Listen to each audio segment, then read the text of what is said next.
Hi everyone, it's Rachel White, Clairvoyant. So pleased you could join me today. I'm so thrilled to be here to actually talk to you about manifestation. I know that I've written about it a lot on Facebook, but it's so nice to do a video. So thanks to the lovely Claudia for giving me the tip to do a little video.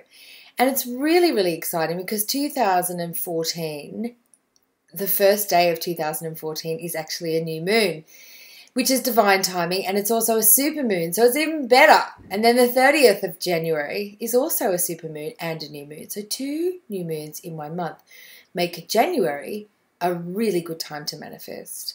And manifestation, as you know, is a really ancient, very ancient tool for bringing into your life everything that you desire. And the way that you do this is to follow a ritual using energy and working with the divine, and also taking action to bring in those desires. So I wanted to talk to you today and just give you some tips on the new moon ritual that I write about every month, and get you really well set up for the 2014 manifestation for the new moon and 2014. So let's start off with number 1. You need to create a really sacred space for manifestation. It needs to be a space that you feel comfortable in, that's peaceful. And to do this, you can do things like play music or burn candles, preferably white candles. You can also burn oils. A lot of my oils I would recommend because they are 100% organic and they are high vibrational.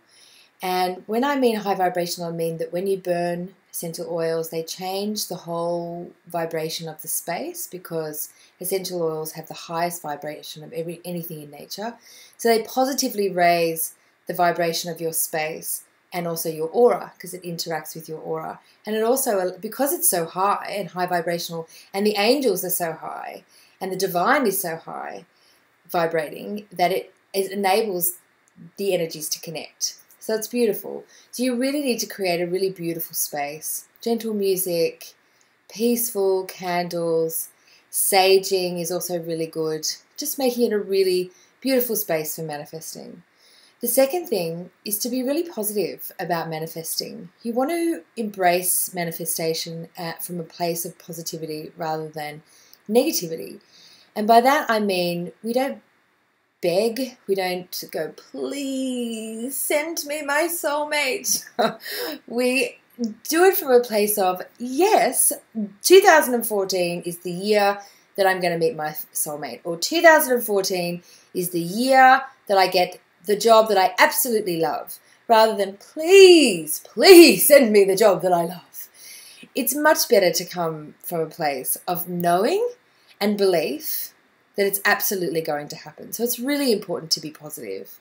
The third thing is to sit down with a pen and paper, and you can do this on your own, or you can do it with your family, and you can write a list of intentions. And the list is all the things that you desire to bring in. So maybe it is a new job, or maybe it is a new soulmate, or maybe it's a new house. Whatever it is, you start off the list with, my intention is, number 1, to meet my soulmate, for example, who loves me for who I am and makes me feel happy and cherished and respected and loved. So that would be number 1. And number 2, please bring me a big house with 3 bathrooms or whatever it is that you want.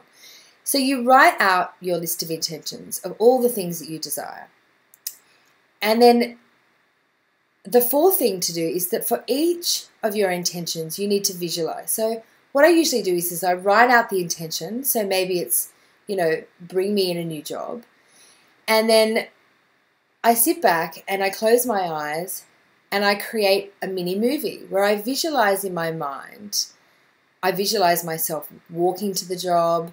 I visualize myself walking into the job, the people that I work with, how the job makes me feel. I literally create for each intention a little mini movie in my mind.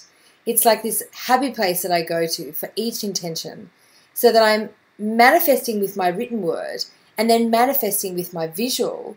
So then the universe or God or whoever you feel spiritually aligned with, my angels, are really clear. They can see it written down, they can see it in your mind, and they go, right, You know exactly what to send her. And then the fifth thing that you need to do is that once you've written your list, you need to burn the list. You can rip it up, whichever way, but you need to dispose of the list because you need to release all of your manifestations to be realized.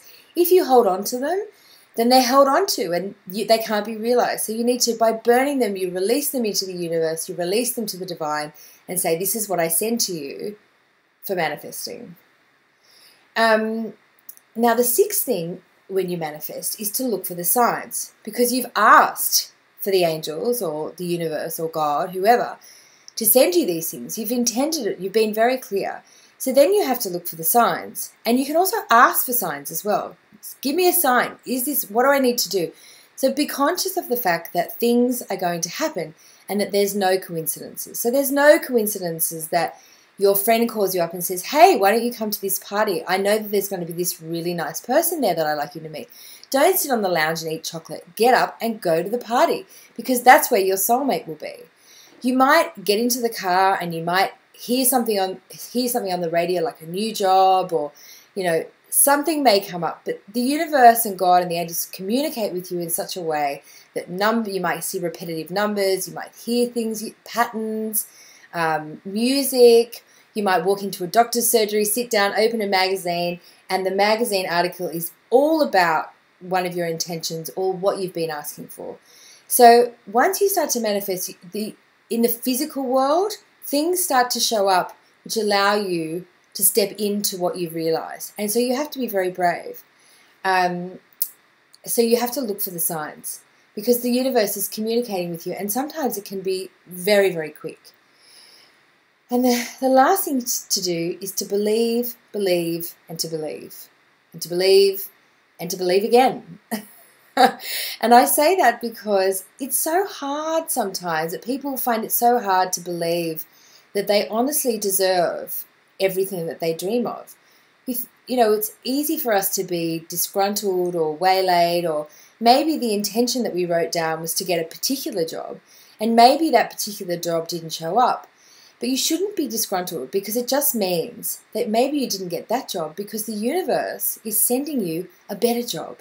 And that's what I've always found with manifestation. If you truly stay focused and you believe and back yourself, even when what you may have written down didn't exactly show up, it always means that something better is going to show up.